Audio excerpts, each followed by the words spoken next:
आप सब लोग? उम्मीद करती हूँ आप लोग सब ठीक ठाक होंगे। Welcome to a bit foodies. आज की मेरी न्यू रेसिपी है तुर्किश सुजूक कबाब, जो कि बहुत इजी है और बहुत ही सिंपल है और बहुत ही डिफरेंट टेस्ट है इनका। तो उसके लिए मुझे चाहिए, मैं ले रही हूँ 1.5 किलो गोश्त जो कि गाय का है। तो 3 प्याज चाहिए होते हैं, इतना ज़्यादा इसमें प्याज की भी ज़रूरत नहीं होती। और ये इसके स्पाइस है। लहसुन को मैंने पेस्ट बना के रख लिया है, 2 टेबलस्पून लहसुन है। सूखा धनिया है, इसका भी पाउडर बना के मैंने रख लिया है, ये भी 2 टेबलस्पून है। ज़ीरा है, इसकी भी 2 टेबलस्पून है, इसका भी पाउडर बना के मैंने रख लिया है। सॉल्ट है, दड़ा मिर्च है और ब्लैक पेपर है। सॉल्ट है जायका जितना आपको पसंद है आप उतना इसमें डालें। ये भी 2 टेबलस्पून है, दड़ा मिर्च और ब्लैक पेपर 1.5 टीस्पून है। तो सबसे पहले मैं इसका कीमा बना लेती हूँ।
तो कीमा हमारा अच्छे से रेडी हो चुका है। अब मैं इसे निकाल रही हूँ। आप बाहर से भी कीमा बनवा सकते हैं इसके लिए।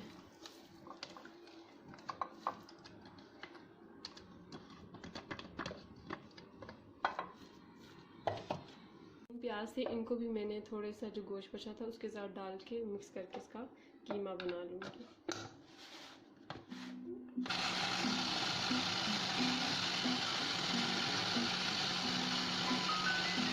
देखते हैं कीमे में अच्छे से प्याज भी मैश हो चुका है। तो अब मैं इसको उतार के दूसरे कीमे में मिक्स करती हूँ।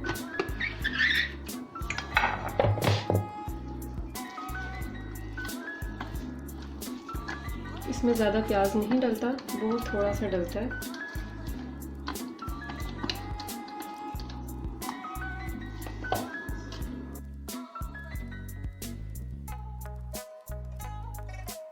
इसमें स्टेप बाय स्टेप सारे के सारे मसाले ऐड करूँगी जो कि मैंने आपको पहले बताए थे। मैं फिर से आपको बता देती हूँ। 1.5 टीस्पून ये ब्लैक पेपर है, पाउडर बना के मैंने रख दिया।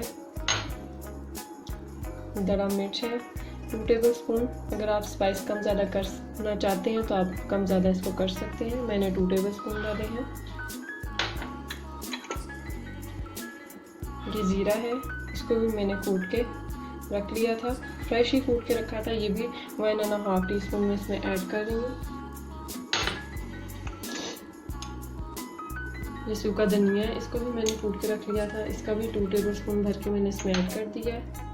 लहसुन का पेस्ट है फ्रेश, ये भी मैंने कूट के रख लिया था, 2 टेबलस्पून भर के मैंने इसमें ऐड कर दिया है। नमक हस्बे जायका जितना आपको पसंद है आप अपना इसमें ऐड कर लें। सब कुछ डाल दिया मैंने। अब मैं इसको अच्छे से मिक्स करूँगी। हाथों की मदद से आप अच्छे से इसको मिक्स कर लें।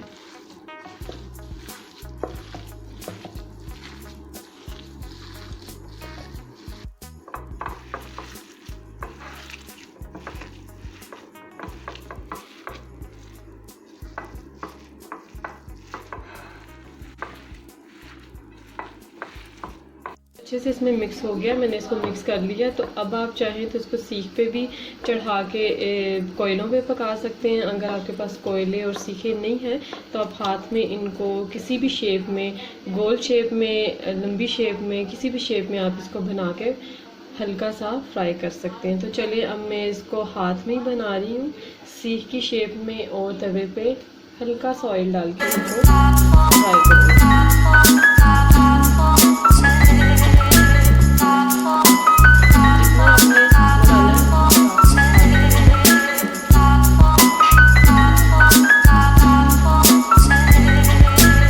तवे पे सिर्फ आपने इतना सा ही तेल यूज़ करना, घी भी यूज़ कर सकते हैं।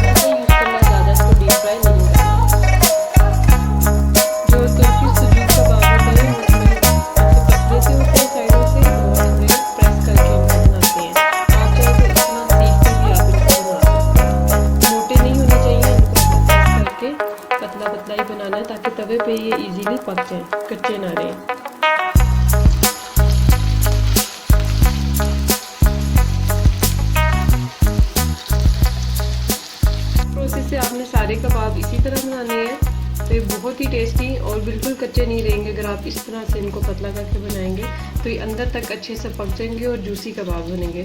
तो अब ये सेकंड मैंने बना लिया। इसी तरह आपने स्टेप बाय स्टेप सारे के सारे अपने कबाब बना लेने हैं। बच्चे को इनको आपने मीडियम टू लो फ्लेम पे आपने इनको कुक करना है ताकि ये अच्छे से लाइट गोल्डन भी हो जाए और अंदर तक पक जाए। कि चेंज कर ली थी तो थोड़ा सा लाइट का प्रॉब्लम हो गया था, इसलिए मेरे से वो वीडियो थोड़ी सी स्किप हो गई है। तो साइड चेंज करने के बाद देखिए मीडियम फ्लेम पे ये आहिस्ता आहिस्ता पक रहे हैं। एक साइड से बिल्कुल रेडी है, दूसरी साइड से भी मैंने पका दी हूँ। 5 मिनट आपने मीडियम फ्लेम पे इनको पकाना है तो दूसरी साइड से भी अच्छे से रेडी हो जाएंगे।